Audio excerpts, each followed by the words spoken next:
অসম চৰকাৰৰ কেবিনেট মন্ত্ৰী অশোক সিংঘালৰ গৃহ সমষ্টিত ঢেকীয়াজুলিৰ মেধি চুবুৰীত এটা জৰাজীৰ্ণ পথে দুৰ্ভোগ ভোগাই আহিছে স্থানীয় লোকসকলক। এজাক বৰষুণতে বিধ্বস্ত হোৱা পথটোৰে তেওঁলোকে যাতায়াত কৰাত যথেষ্ট অসুবিধাৰ সন্মুখীন হ'বলগীয়া আছে। যিহেতু বছৰ বছৰ ধৰি এই পথটো জৰাজীৰ্ণ হৈ থকাৰ পিছতো আজিকোপতি পথটো কোনো ধৰণৰ মেৰামতি নকৰাৰ অভিযোগ উত্থাপন হৈছে।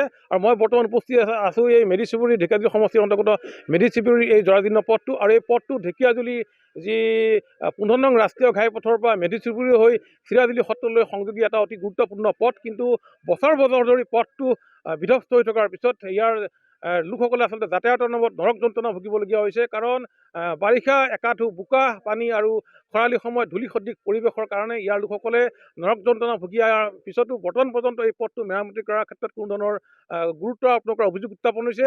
মই দেখুৱাব বিচাৰিছোঁ আচলতে এইটোৱে হৈছে যি ঢেকীয়াজুলি সমষ্টিৰ অন্তৰ্গত মন্ত্ৰী অশোক সিংঘালৰ গৃহ সমষ্টিৰ অতি এটা গুৰুত্বপূৰ্ণ পথ মেধি চুবুৰী। ইয়াতে এইটো এটা অতি গুৰুত্বপূৰ্ণ পথ মই দেখুৱাইছোঁ। আচলতে এজাক বৰষুণতে এই পথটো এনেধৰণে বোকাময় এক পৰিৱেশ হৈ পৰিছে। মই দেখুৱাইছোঁ এনেধৰণে আচলতে ইয়াত খোজকাঢ়ি যাব পৰাৰ কোনো ধৰণৰ পৰিৱেশ নাই।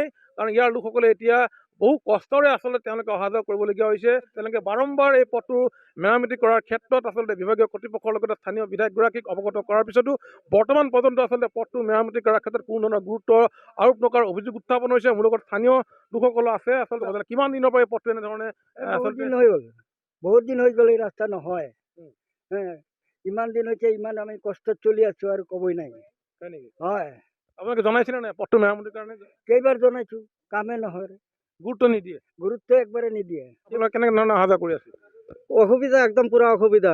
এইটো ৰাস্তা মানে ইমান দীঘলীয়া ৰাস্তা, এইটো ৰাস্তাটোৱে চৰকাৰে বনাই নিদিয়ে আমাক। বনাই দিলেহে ভাল হ'লে। অশোক সিংঘালৰ সমষ্টি হয়। অশোক সিংঘালে এইবিলাক ধান্দাই নকৰে। ধান্দা এইটোৱে কৰে, খালি ভোট আহিলে মানুহৰ তাত আহিব আৰু খুজিব, ভোটটো দিয়ে। ভোটটো গ'লে আৰু ৰাস্তাটোৱে চেছ। কিমান দিন ধৰি আছে এই ৰাস্তাটো এইটো 40-45 বছৰ ধৰি এনেকুৱা হৈ আছে। মেৰামতি আজিলৈকে কৰা নাই? আজিলৈকে কৰা নাই। মেৰামতি কৰিব দিয়ে, ক'ত যায় টকাবিলাক, ক'ত যায়, ক'ত কি কৰে মানুহে বুজি পায় এইবিলাক। নেতাটো ইয়াত বহুত নেতা আছে, কিন্তু নেতাৰ কাম নাই। এইবিলাক নকৰে, এইবিলাকৰ ধান্দাই নাই। ধান্দা এইটোৱে আছে, আমাক পানী খুৱাব ধান্দাটো আছে ৰাস্তাৰ। এইবাৰ আকৌ নিৰ্বাচন আহিছে, কি চিন্তা কৰিছে আপোনালোকে? আমি চিন্তা আৰু কি কৰিম? ৰাস্তা যোনে বনাই দিব, আমাক সহায় সুবিধা যোনে দিব, তাকে আমি ভোট দিম। ভোট কাক দিম? নিজৰ বুদ্ধিতে ভোট দিম। ৰাস্তাটো চাম আৰু ভোট দিম। হয়, আচলতে ইয়াৰ স্থানীয় লোক আৰু আছে, মহিলা আছে। মই তেখেতসকলৰ ওচৰলৈ যাবলৈ বিচাৰিম। বাইদেউ কি ক'ব? কিমান দিনৰ পৰা ৰাস্তাটো এনেধৰণে জৰাজীৰ্ণ হৈ আছে আৰু কেনেধৰণে অহা যোৱা কৰিছে আপোনালোকে? দাদাইতো কৈছে নাই, বহুত দিনৰ পৰা ধৰি ৰাস্তাটো বেয়া হৈ আছে। আমাকতো ৰাস্তাটো ভাল কৰি দিব লাগে। আমাৰ ল'ৰা ছোৱালী স্কুল যাব নোৱাৰে, বোকা পানী লৈ কেনেকৈ যাব? তেখেতসকলে ভাল কৰিব লাগে। ইয়াততো নেতা বহুত আছে, তেখেতসকলে পইচাও আহিছে বুলি কোৱা শুনো আমি। পইচাটো ক'ত খটাই কি কৰে এইটোতো আমি আজিলৈকে গম পোৱা নাই। কি কৰিছে পইচাটো? নিৰ্বাচন আহিছে আৰু এক মাহৰ পিছতে নিৰ্বাচন, কি চিন্তা কৰিছে আপোনালোকে? কি চিন্তা কৰিছোঁ, যদি আমাক ৰাস্তাটো ক্লিয়াৰ কৰি দিয়ে, ভাল কৰি দিয়ে, সা সুবিধা দিয়ে, যোনে আমাক সা সুবিধা দিব আমি তাকে ভোট দিম। আমাক আজিকালি সুবিধাহে লাগে মানুহক।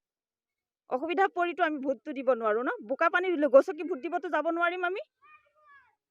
হয়, আৰু লোক আছে, মই তেওঁলোকৰ ওচৰলৈ যাবলৈ বিচাৰিম। বাইদেউ কি ক'ব? কেনেধৰণে অহা যোৱা কৰিছে? ৰাস্তাটোতো বহুত বেয়া। আমাৰ বহুত বেয়া ৰাস্তা, আমি ল'ৰা ছোৱালী অহা যোৱা কৰিব নোৱাৰোঁ। এইফালে আমাৰ ৰাস্তাটো বনাই দিব লাগে। হয়, আচলতে এনেধৰণে আচলতে ৰাইজে ক্ষোভ প্ৰকাশ কৰিছে। কাৰণ বছৰ বছৰ ধৰি এই পথটো আচলতে এনেধৰণে বিধ্বস্ত হৈ থকাৰ পিছতো তেওঁলোকে অনুনয় বিনয় কৰাৰ পিছতো আবেদন নিবেদন কৰাৰ পিছতো আজিকোপতি এই পথটো মেৰামতি কৰাৰ ক্ষেত্ৰত কোনো ধৰণৰ গুৰুত্ব আৰোপ নকৰাৰ অভিযোগ উত্থাপন হৈছে। এইটোৱে হৈছে আচলতে অসমৰ যি অসম চৰকাৰৰ কেবিনেট মন্ত্ৰী তথা ঢেকীয়াজুলি সমষ্টিৰ বিধায়ক মন্ত্ৰী অশোক সিংঘালৰ গৃহ সমষ্টিৰ এইটো এটা পথ মই দেখুৱাইছোঁ। ND24 দৰ্শকসকলে নিশ্চয় দেখা পাইছে। আচলতে এইটোৱে হৈছে এটা পথ, যিটো পথৰে এতিয়া ইয়াত খোজকাঢ়ি যাব পৰা অৱস্থা নাই। মই পুনৰবাৰ মোৰ সহযোগীক মই দেখাবলৈ অনুৰোধ কৰিছোঁ। আচলতে এইটোৱে হৈছে যি ঢেকীয়াজুলি 15 নং ৰাষ্ট্ৰীয় ঘাইপথৰ পৰা মেধি চুবুৰী হৈ চিৰাজুলিলৈ সংযোগী, চিৰাজুলি সত্ৰলৈ সংযোগী এটা অতি গুৰুত্বপূৰ্ণ এটা পথ। ইয়াত সকলো সময়তে আচলতে মানুহৰ অহা যোৱা হয়, গাড়ী মটৰ আহে। এই পথেৰে আচলতে বিভিন্ন বিদ্যালয় মহাবিদ্যালয়ৰ ছাত্ৰ ছাত্ৰীসকলে এই পথেৰে আচলতে তেওঁলোকে বিদ্যালয় মহাবিদ্যালয়লৈ যায়।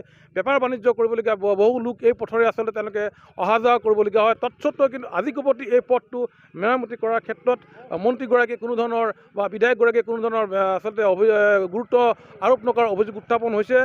গতিকে অনাগত সময়ত আচলতে মন্ত্ৰী অশোক সিংহালে তেওঁৰ নিজৰ সমষ্টিত এই পথটো মেৰামতি কৰি আচলতে ইয়াৰ স্থানীয় লোকসকলক কেনেধৰণে যাতায়াতৰ আচলতে সুচল ব্যৱস্থা কৰি দিব পৰৱৰ্তী সময়ত সেয়াই হ'ব লক্ষণীয়।